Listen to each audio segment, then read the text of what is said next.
मनाचे श्लोक. श्लोक क्रमांक 95. अजामेळ पापी वदे पुत्र कामे, तया मुक्ती नारायणाचे निनामे.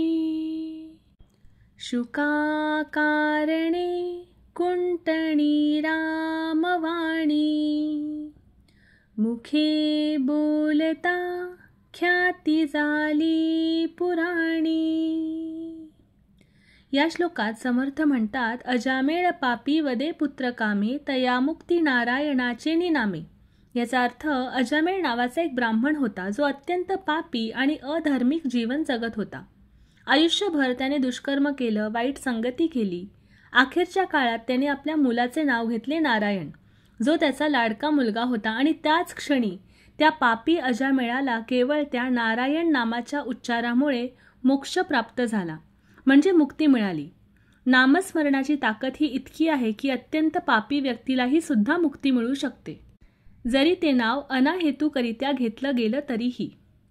शुकाकारणे कुंटणी रामवाणी, मुखे बोलता ख्याती झाली पुराणी. याचा अर्थ, पिंगला वैश्येने एक पोपट पाळला होता. त्या पोपटाचे नाव राघव असे तिने ठेवले होते.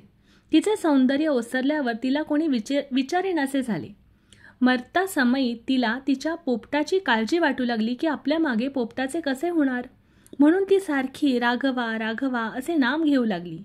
या राघवाच्या नामामुळे तिचे नाम पुराणात गायले गेले, म्हणजे प्रत्यक्ष भगवंताचे हेतुपुरते नाम न घेता ते केवळ परमेश्वराचे नाम होते. म्हणून पिंगला आणि अजामेळ उद्धारून गेले. असा परमेश्वर दयाळू आहे, प्रेमळ आहे. म्हणून हे मना सतत नाम घे, आपोआप उद्धारून जाशील.